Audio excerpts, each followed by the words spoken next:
Hello friends, this is Aamir Hasan. मैं कांग्रेस का एक सेवक, हरियाणा कांग्रेस कमेटी का एक सिपाही। पूरा देश आज कोरोना से पीड़ित है, या यूँ कहें पूरा विश्व, पूरी दुनिया जैसी रुक सी गई है। आज लॉकडाउन में हमारा 2 महीने से ज़्यादा का समय बीत चुका है और ये लॉकडाउन आगे कब तक चलेगा किसी को कुछ पता नहीं। गवर्नमेंट ने 31 मई तक इसको लॉकडाउन 4 से एक्सटेंड करके रखा है। 31 मई के बाद ये फर्दर लॉकडाउन 5 के मोड पे जाएगा, 6 तक जाएगा या 31 मई को ख़त्म होगा। सरकार ने आगे का कोई रोड मैप, आगे की कोई प्लानिंग, आगे का कोई भी फैक्ट हमको क्लियर नहीं किया है। सरकार आज पूरी तरीके से कोरोना काल में, कोरोना को भगाने में, कोरोना को मारने में पूरी तरह से विफल नज़र आ रही है। आप जैसा देख रहे हैं मज़दूरों का क्या हाल है। मज़दूरों का पलायन ऑलमोस्ट 80,000 केसेस के बाद उनको सिंपली अलाउ कर दिया गया, ट्रेनों को चला दिया गया। कोई सोशल डिस्टेंसिंग नहीं है, कोई कंट्रोलिंग नहीं है। मज़दूरों के लिए कोई मदद नहीं है। जगह जगह मज़दूर मर रहे हैं। रोड पर एक मज़दूर को देखा गया, एक पीड़ित परिवार को देखा गया, जिसमें से एक व्यक्ति मरे हुए जानवर को खा रहा था भूख से बिलबिलाकर। उसकी क्या व्यथा रही होगी कि किस हालत में एक इंसान एक मरे हुए जानवर को खा सकता है। आज बहुत बहुत चिंता का विषय है कि हमारे देश को क्या हो गया है। ये मज़दूर जिन्होंने राष्ट्र निर्माण में बहुत बड़ा योगदान दिया है, ये वही लोग हैं जो हमारा घर बनाते हैं, जो हमारी सड़कें बनाते हैं, जो हमारी रेल की पटरियां बिछाते हैं, जो हमारा इंफ्रास्ट्रक्चर क्रिएट करते हैं। आज यही लोगों को इस तरह से ट्रीट करा जा रहा है। गवर्नमेंट की कोई प्लानिंग नहीं है कि कैसे हम इनको रीइंस्टेट करें, कैसे ये दूसरे राज्यों से जो वापस अपने राज्यों में लौट रहे हैं तो इनके आने वाले महीने कैसे बीतेंगे।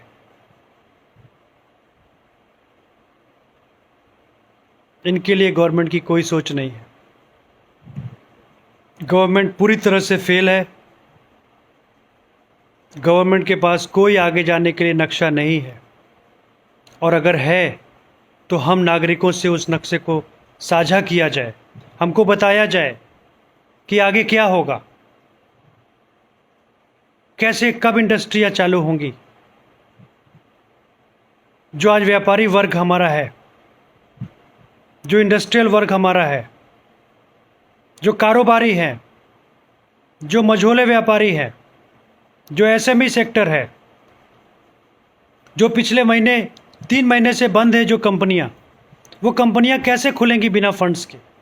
जो पिछले 3 महीने से किराए दे रही हैं, जो अपने मजदूरों को सैलरीज दे रही हैं, अपने स्टाफ को सैलरीज दे रही हैं, जो बिजली का बिल जमा कर रही हैं, जो सरकार की इंश्योरेंस कंपनी को प्रीमियम दे रही हैं, जो लोन के ऊपर इंटरेस्ट दे रही हैं। इंटरेस्ट माफ़ नहीं किया किसी लोन के ऊपर, उसके पीरियड को, टेन्योर को, उसके रीपेमेंट टाइम को बढ़ा दिया कि 3 महीने का ब्याज आज ना दे करके ब्याज आपसे 3 महीने के बाद लिया जाएगा। आज हमारी मांग सरकार से कई है सरकार से हम कोई लड़ाई नहीं चाहते। हमारी पार्टी ने सरकार के हर निर्णय का समर्थन किया। माननीय हमारी अध्यक्षा श्रीमती सोनिया गांधी जी ने मोदी जी को पूरा समर्थन दिया। कोरोना से लड़ने में जो डिसीजन हुआ उसका उन्होंने समर्थन किया। मगर आज जो वक्त है, आज जो समय है कि गवर्नमेंट ने आज तक, सरकार ने ऑल पार्टी मीटिंग बैठा के कोई भी चीज़ डिस्कस नहीं की। गवर्नमेंट को चाहिए था, सरकार को चाहिए था, सारी पार्टियों को मिलजुल के बैठा के एक आपस में एक कॉमन अंडरस्टैंडिंग बना के एक रोड मैप तैयार करते कि आगे कैसे क्या करा जाए।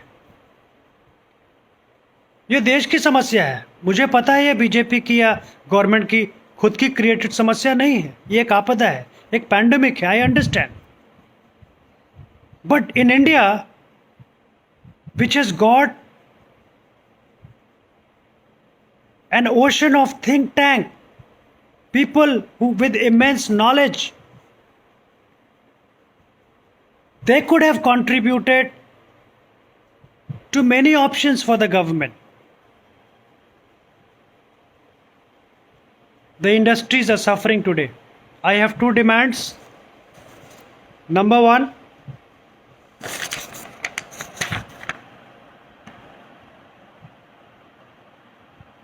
जितने भी हमारे प्रवासी श्रमिक जहाँ जहाँ फंसे हैं, गवर्नमेंट उनके लिए ट्रांसपोर्टेशन अरेंज कराए और उनकी सुरक्षित घर वापसी निःशुल्क कराए। मनरेगा के तहत श्रमिकों को रोजगार के अवसर मनरेगा के तहत अन्य कार्य दिवसों में प्रदान किए जाएं। कार्य दिवस एक वर्ष में 200 दिन तक बढ़ाया जाए। केंद्र सरकार सभी गरीब परिवारों को 10,000 रुपया तुरंत उनके अकाउंट में भेजे। इसके अलावा छोटे व्यापारी को वित्तीय सहायता प्रदान की जाए, उनको ऋण न दिया जाए। जो हमारे छोटे व्यापारी हैं, मैं थोड़ा इस पे आपका समय लूँगा। जो इस देश का, जो इस कंट्री का की इकॉनमी का जो बैकबोन है, जो उसकी रीढ़ की हड्डी है, या किसी देश की इकॉनमी की जो रीढ़ की हड्डी होती है, वो उसका मीडियम और स्मॉल एंटरप्राइज होता है। आज वो मीडियम और स्मॉल एंटरप्राइज ब्लीड कर रहा है, रो रहा है, बंद होने के कगार पे है। मेरी विनती है सरकार से, एसएमई सेक्टर के लिए कुछ करें। Medium, social, small and medium enterprise के लिए कुछ करें। आप उनको लोन के ऊपर एडहॉक लोन न दें कि किसी व्यापारी का 10 लाख का बैंक का ऑलरेडी लोन चल रहा है, लिमिट है, तो उस पर 10% का एडहॉक परमिशन कर दिया जाए। लोन के ऊपर लोन एक्सटेंशन ना दिया जाए। उनको गवर्नमेंट कुछ स्पेशल फंडिंग करे उनके टर्नओवर पे। मेरा एक सुझाव है, किसी व्यापारी का जो भी टर्नओवर हो, उसके टर्नओवर का 3 महीने का टर्नओवर अमाउंट उसके खाते में डाल दिया जाए। सपोज कीजिए किसी का 1 करोड़ का साल का टर्नओवर है, तो 3 महीने का उसका टर्नओवर अगर 30 लाख रुपए है, तो उसके अकाउंट में 30 लाख रुपए की मदद आप पहुंचाएं, जिससे कि वो अपने स्टाफ को निकाले बिना उनको पैसा भी दे, उनकी सैलरीज भी दे, बिजली का बिल भी दे, किराया भी दे, मशीनों का मेंटेनेंस भी दे, स्टॉक के इंश्योरेंस का प्रीमियम भी जमा कर पाए और आगे अपने बिजनेस को खड़ा करने के लिए उसके हाथ में कुछ लिक्विडिटी भी रहे। ये लिक्विडिटी गवर्नमेंट के तरफ से आनी चाहिए। आज इंडिया एक स्ट्रांग कंट्री है and I am not asking for something which is not practical. बहुत से देशों ने ऐसा किया। जर्मनी ने हर बिजनेस अकाउंट में 30-30 हज़ार यूरो ट्रांसफ़र किए। क्या वो फूल वाला हो, क्या वो सैलून हो, क्या वो दुकानदार हो, जो भी रजिस्टर्ड बिजनेस हाउसेस रहे, उनके अकाउंट में 30-30 हज़ार यूरो जर्मन गवर्नमेंट ने लॉकडाउन के तीसरे दिन जमा करा दिए, जिससे कि वो जो व्यापारी है, स्मॉल एंड मीडियम एंटरप्राइज, जो छोटा मझोला व्यापारी है, वो अपने पैरों पर खड़ा रहे। आज यहाँ के व्यापारी पैर गिर चुके हैं, वो उनको आगे का पता नहीं क्या होगा। मेरी हाथ जोड़कर विनती है सरकार से, मैं निवेदन करता हूँ, मैं खुद भी एक एसएमई सेक्टर से बिलोंग करता हूँ, मुझे उनका दर्द पता है कि अगर लिक्विडिटी नहीं होगी व्यापारी के हाथ में तो वो आगे अपने आप को, अपने कंपनी को, अपने लेबर्स को, अपनी फैक्ट्री को, अपने व्यापार को आगे वो सस्टेन नहीं कर पाएगा, नहीं चला पाएगा। वो 50 को रोज़गार देता है, 50 के रोज़गार, उसके जो 50 लोग उसके यहाँ काम करते हैं, उनके परिवार उस कंपनी से चलते हैं। आज आप उस कंपनी को, जिसने टैक्सेस पे किए, आज आप उनको लोन पर लोन दे रहे हो कि आप लोन ले लो। आज वो बैंक में जाएगा तो उसको डायरेक्ट लोन मिल जाएगा, बैंक उसको बैलेंस शीट मांगेगा, बैंक उससे बोलेगा प्रोजेक्टेड बैलेंस शीट लाओ, एस्टिमेटेड बैलेंस शीट लाओ, सीएमए डेटा लाओ, 3 साल का आप इनकम टैक्स रिटर्न की कॉपी लेकर के आओ। ये सब करने का वक्त नहीं बचा है अब। आज वक्त है सरकार सीधा व्यापारी के अकाउंट में, खाते में पैसा दे, जिससे वो खड़े हो सके, क्योंकि यही व्यापारियों ने देश में टैक्स जमा करके देश निर्माण में, राष्ट्र निर्माण में अपना योगदान दिया है। दूसरा, जो हमारे मजदूर हैं, जो पलायन कर रहे हैं, जो स्टेट्स को छोड़ के अपने स्टेट्स में जा रहे हैं, उनके लिए सरकार जिस राज्य में जा रहा है वहाँ उनको रीस्टेट करने का काम करे, वहाँ लोकल लेवल पे इंडस्ट्रीज़ को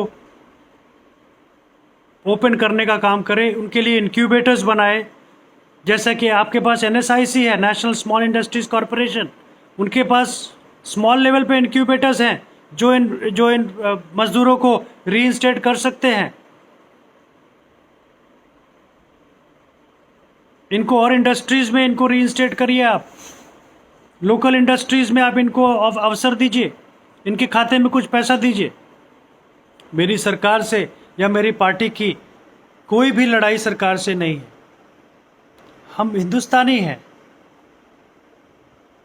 जितना दर्द आपका है उतना दर्द हमारा है। हमें भी दुख होता है, हम भी अपने देश को आगे बढ़ाना चाहते हैं, हम भी इस बीमारी से निकलना चाहते हैं, हम मिलकर लड़ना चाहते हैं, हम मिलकर निकलना चाहते हैं। सरकार हमसे भी सुझाव ले, हमको भी सम्मिलित करे, हमको भी इंक्लूसिव करे। हम आपके साथ हैं मोदी जी, हमने हर जगह आपका साथ दिया है। आपने जो कहा हमने वो किया, आपने जब कहा हमने वो किया। मोदी जी, हमारे दर्द को समझिए। हम इस देश का हिस्सा हैं, हम इस देश के नौजवान हैं, हमें कुछ कर गुजरना है। हमें एक्सक्लूड मत कीजिए, हमें इंक्लूड कीजिए। और मैं अपने देश के नौजवानों से ये अपील करना चाहता हूँ, आप ये भी मत सोचिए कि सरकार आपके लिए सब कुछ करेगी। आज वक्त है इस देश को देने का। आप ये मत कीजिए कि इस देश ने आपको क्या दिया। आप ये सोचें कि आपने इस मजबूरी के वक्त पे, इस आपदा के वक्त पे देश को क्या दिया। मेरे हर नौजवान से ये गुजारिश है, ये विनती है, ये मेरा निवेदन है। मैं आमिर हसन, वाइस चेयरमैन, हरियाणा प्रदेश कांग्रेस कमेटी इंडस्ट्री सेल, एक बार फिर सरकार से ये निवेदन करता हूँ कि आप मज़दूरों का ऐसे बुरे वक्त पे और साथ दें। हमारी जहाँ जो ज़रूरत हो आप हमें बताएं, कांग्रेस पार्टी आपके साथ खड़ी है। जहाँ जो मदद होगी हम करने के लिए तैयार हैं। इंडस्ट्रीज़ की आप मदद करें। इंडस्ट्री आज रो रही है, लोग बेरोज़गार हो रहे हैं, लोगों के जेब में पैसा नहीं है, गरीब मर रहा है रोटी से। कब तक सरकार उनके साथ इस तरह का भेदभाव करेगी? Please, I request the government to take care of the SME at this point of distress, to support the SME sector, the business sector, the industrial sector, and the same sector will definitely give back to the government in the coming time. Thank you very much. Jai Hind, Jai Bharat.